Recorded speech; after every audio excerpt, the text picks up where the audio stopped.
Okay. So here we are for 30 little minutes. Let's try and make the most of it. Focus our minds for this 30 minutes. Sow some positive seeds in the mind. For our sake and the sake of others. Thinking like that. So remembering that your body doesn't meditate. Your mind does. We've got a body, so it needs to be in a conducive position. So as I always mention, the great yogis and yoginis have found over the centuries certain position of the body that makes it easy for the mind to do its job. So roughly speaking, sitting cross full lotus, if you can, best, ideal, is a really excellent position for the body to be very stable in meditation and for the subtler energies to be aligned nicely. If we can do that, great. If not, regular cross-legged. If not that, sitting in a chair. And if we're in a chair, it's important we don't slump into the chair, because meditation is not relaxation. Relaxation is great. We need it. Do as much slumping as you like. But here, in all the meditations, you're trying to focus, you're trying to train your mind. It's really like training. It's like being in the mental gym. And that's not joking. So we need to have the body upright. Have your feet on the ground and sit upright. But relax your muscles. Shoulders upright, but relaxed. Head tilted forward a little bit. Chin tucked in. Tip of the tongue behind the top teeth. It's always been found that you don't have to dribble when you do long-term meditation. 30 minutes won't matter. You don't dribble or have to swallow the spit. So, and then your eyes looking down, looking along, as if you're looking along your nose under your eyelids. That's roughly speaking. So settle into that position and then forget about it.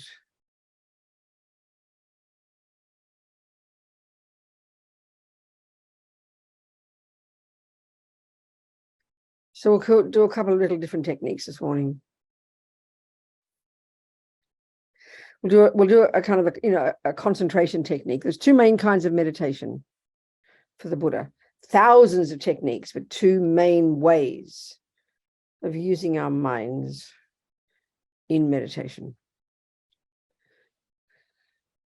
The first one is what's, the kind of classic technique is called calm abiding. And it's the result of this, hard work to get the mind to a subtler level that we don't even posit as existing in the modern neuroscientific views, a subtle level of our mind, beyond the senses, beyond the conceptual. And don't fantasize it. It's a real part of our mind, but it needs enormous effort and time to train ourselves to get to that subtle level where there's unbelievably clear focus. Effortless. We begin to taste the nature of our mind.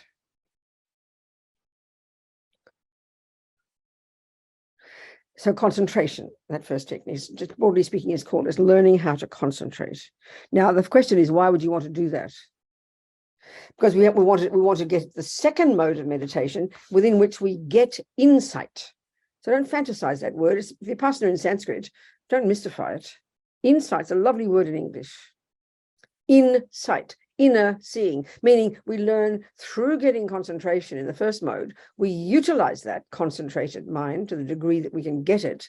In the second mode, we have all these formal techniques for unpacking and unraveling the mind with super clear focus, either visualization from Tantra, or in the sutra techniques, utilizing literally conceptuality, but in a super clear, sharp, focused way, so that we can unpack and unravel the mind and get to be able to change it, completely reconfigure all the conceptual stories.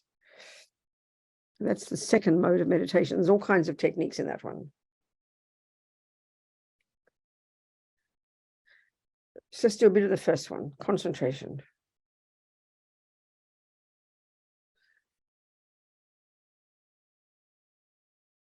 So what's the point of it? It's not to make all the thoughts go away. You'd be very distressed if you think it's that. It's not to relax. It's not to have some kind of nice feeling, to have an experience. I mean, we so mystify. It's a training. It's like going to the gym. You're training your mind to stay on one thing. It's so uncomplicated, the concept. So why we can't do that is because our mind, we've been following the thoughts nonstop, uncontrolled, total chaos. So of course, in our world, that's normal. I mean, this is what mental illness is for the Buddha, this uncontrolled berserk mind, can't control a thought for a second. There's just thousands of thoughts, isn't there? Constantly there, uncontrolled. And when the emotional thoughts come, we have no control at all. We're completely drowned and go crazy because we really don't believe we can control the mind. We don't have techniques for this in the West. We really don't. We have pills. Yeah, we have good therapists where we can learn to listen to the thoughts and change our stories, which is really what Buddha's on about. But so just simply the first mode. So act like we've never heard it before and we'll do it freshly. The goal, the job you're trying to do is stay focused. That's the first point. Now, what part of our mind? This is a really important point. Well, if we look into the contents of our mind, we've got the negative, neurotic, ridiculous bits, the attachment and anger and jealousy. Then we have love and compassion and kindness. But we've got this third lot. I call them the mechanics of our mind, like the mechanical bits. We're trying to train those. So the key one is called attention. It's there every single second. Pay attention, Then, of course, why we can't pay attention is because the mind gets completely caught up in attachment and then we wander off into all the stories. So we're trying to train this attention to stay on one thing. That's what we're trying to do in concentration meditation. So let's take something to focus on. We need something to focus on. So the breath is a really simple one. Lord Buddha taught this as one of the first techniques. To focus on something, you need to anchor your attention to something. So the breath is really simple. It's there, happening naturally. So there's other parts of the mind at work as well that we have to train. So finally, the goal is to have concentration. It's samadhi. It's a name. It's a term in Sanskrit for when the mind is super focused. But we're not ready for that yet. So we're training. So we have to utilize another part of the mind to help us. And that's called mindfulness. It's not a state of mind. It's like a part of the mind that has a job. And its job is to watch attention. And attention is like there's various parts. Attention is watching the breath. Mindfulness is watching attention. And every time attention wanders off, mindfulness, like a mother, brings the kid back to the object. So think of it like that. Your mindfulness. Now, there's another bit called vigilance, which is even watching the mindfulness and watching attention. But we don't even worry about that one yet. So we've got these two bits we're trying to work with. One is attention, which is the bit that's doing the looking at the breath. And then mindfulness is watching attention. So every time it wanders off, mindfulness grabs it and brings it back. That's the meditation, okay? So with determination, we're going to watch the breath. Attention will watch the breath. And just imagine this other part of your mind watching. Mindfulness, watching. And then it adjusts and brings it back every time you wander off. So the success of this meditation is not determined by a feeling good, by all the thoughts stopping. No, it's determined by how often you bring your mind back to the breath. If you sit there on the breath and then wander off and space out, that's not success. You might feel nice, but that's not the point. So if you have to bring your attention, you have to get mindfulness to bring the attention back to the breath 30 times a minute, that's a good meditation. All right. So the effort you make is the criterion of success. So with determination, I'm going to pay attention to that sensation at the nostrils as the breath goes in and out. That's it. So what do you do with all the thoughts? You let them be there. Mind your own business. Your business is the breath. Your business is not all the crazy thoughts, all your crazy roommates shouting and yelling. Let them shout and yell. They're not your business, okay? This is the really powerful practice. You're training yourself not to buy into all the rubbish thoughts. Not make them go away. Eventually, when you get good concentration, they won't even pop up. So you leave them there. That's the training. And you just locate that breath and you pay attention. Then when you wander off, mindfulness brings it back. Think like that. So do for 3 or 4 or 5 minutes. Do your best. Watching like a hawk, okay? With determination. Watch the breath.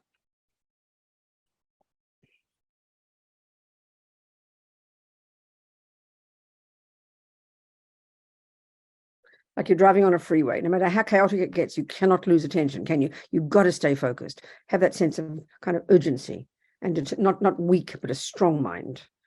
Feel like that. Just pay attention to the breath.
Just bring your mind back to the breath.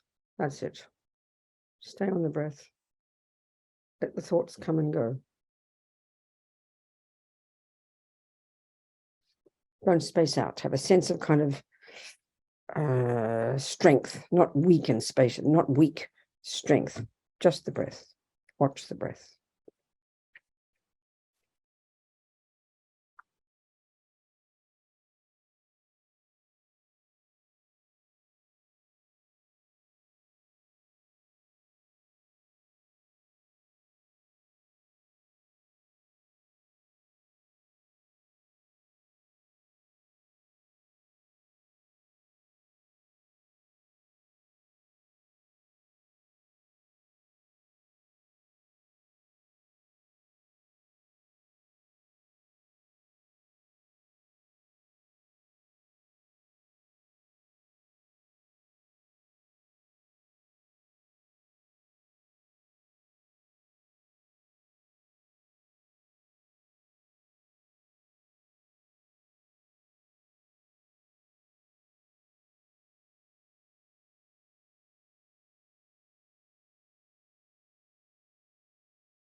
Just the breath.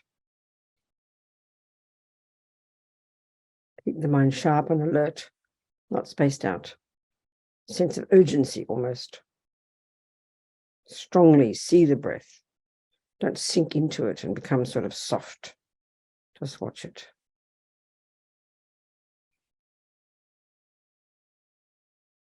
You're training your mind to stay concentrated. You're not trying to have an experience.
So now with this focused mind, we can do another little technique, the 9-round breathing. It's just a technique using your breath again, but it's a bit more creative. It's a bit more, you're using insight as well. You're using conceptuality. Concentration doesn't use conceptuality. In insight meditation, you use conceptuality. Here it's like, so we're using conceptuality and the breath. We're imagining. So we do 3 lots of 3 breaths at your own pace. We imagine the first 3 breaths all going out through your left nostril. You visualize it like yucky smoke, and it's your attachment energy, your neediness, your emotional hunger, your dissatisfaction, always wanting something more, kind of your uncontrolled, crazy, kind of your kind of ADHD thoughts, your uncontrolled thoughts, all of your attachment energy. You imagine it all disappearing like yucky smoke into space through your left nostril when you breathe out the first 3 breaths. Just imagine that. The next 3, you imagine everything going out through the right yucky smoke. And this time it's your anger, aversion, annoyance, irritation, upset, depression, all that aspect of aversion energy, like yucky smoke going through the right. And the third 3, it's all your ignorance, indifference, uncaring, the root, and also the kind of the primordial grasping at the eye, the root delusion, like yucky smoke through both. So you visualize the left nostril, all the yucky smoke going out, first 3 breaths, attachment energy. Right, all your anger energy. And just sort of imagine it, wanting it as you're breathing it out, yucky smoke, disappearing into space, not one atom left. And then the ignorance, the third lot. Now, without being too busy, when you breathe in, which you have to do, of course, you imagine it through the opposite nostril. So the first 3, you imagine through the right nostril, the blissful white light of all the perfect kind of wise, blissful, non-attached energy of all the holy beings coming into you through the right nostril, radiant white light, breathing it in all the way down, and then it pushes out all the yucky attachment through the left nostril, sort of cycling past, in blissful light, all the good energy, all the positive non-attachment, pushing out the attachment through the left.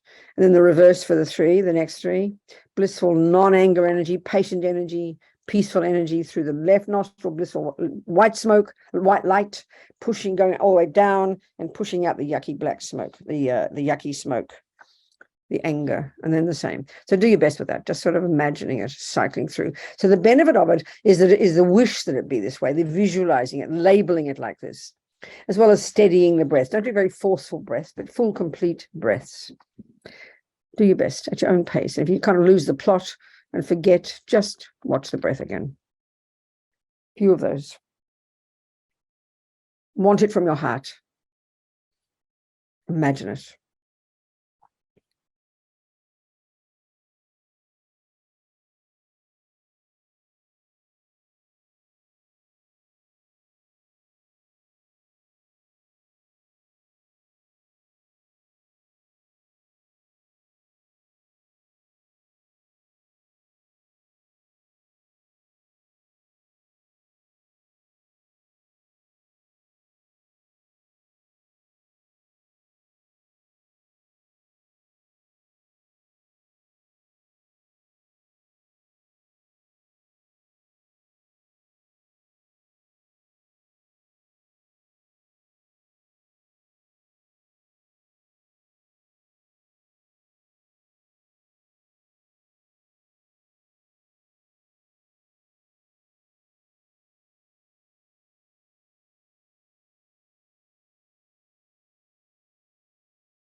And the third 3 is all the wisdom, clarity, joy, blissful black white light coming through both, and then out, driving out through both the yucky, ignorant smoke. Attachment through the left, anger through the right, ignorance through both.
So now, with a steady, kind of our mind a little bit steadier, perhaps, if not, that's okay too.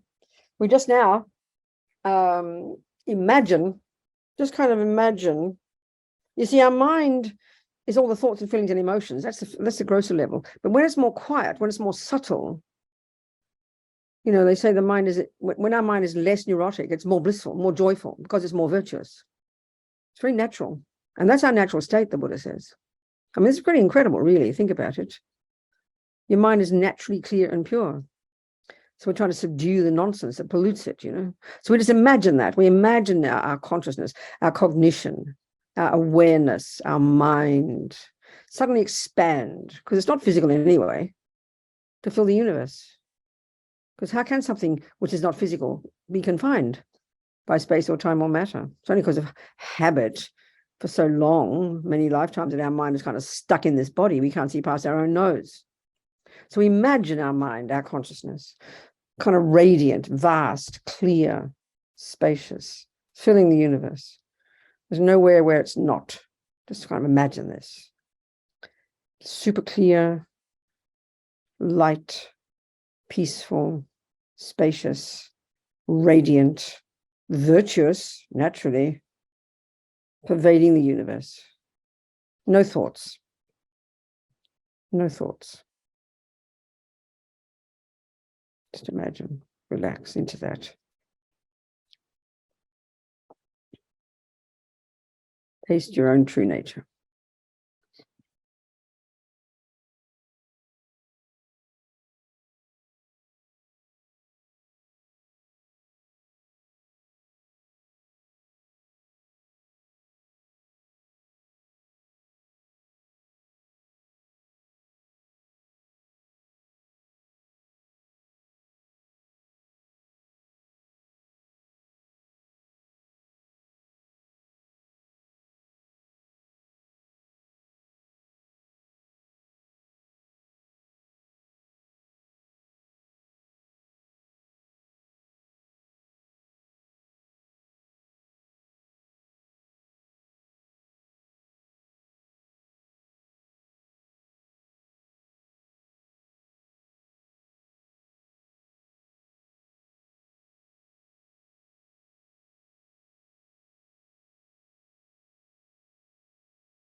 So we finish with the 4 immeasurable thoughts, these marvelous aspirations of the Bodhisattva.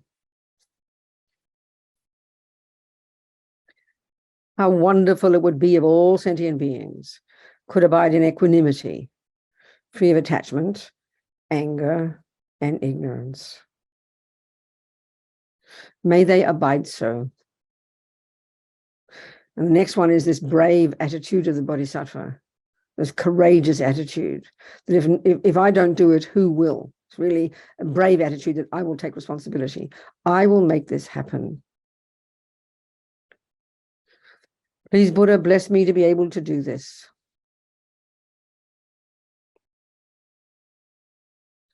How wonderful it would be if all sentient beings could be free of suffering and its causes.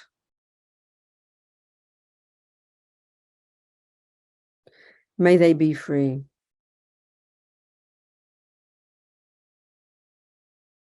I will make this happen. Please, Buddha, bless me to be able to do this.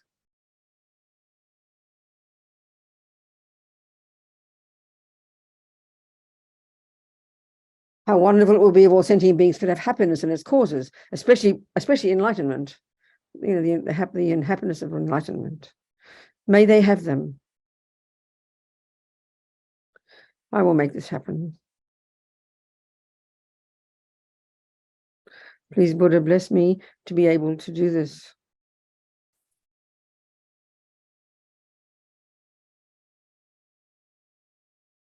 How wonderful it would be if all sentient beings were never parted from higher rebirths and liberations. Excellent bliss. May they never be parted. I will make this happen. Please, Buddha, bless me to be able to do this.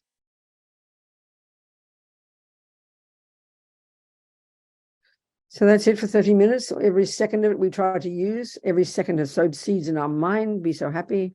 Nothing goes astray. Everything goes in the mind. So we delight these seeds we planted, and we dedicate, thinking that these seeds, may they ripen as we motivated in the development of our marvelous potential for the sake of others, no matter how long it takes. So that then we really can be of benefit to sentient beings. And may compassion grow and grow in the hearts of all. And may we never give up transforming ourselves into our natural potential for perfection and goodness and wisdom. That's it, people. Thank you. Thank you, Anna Robina. Thank you.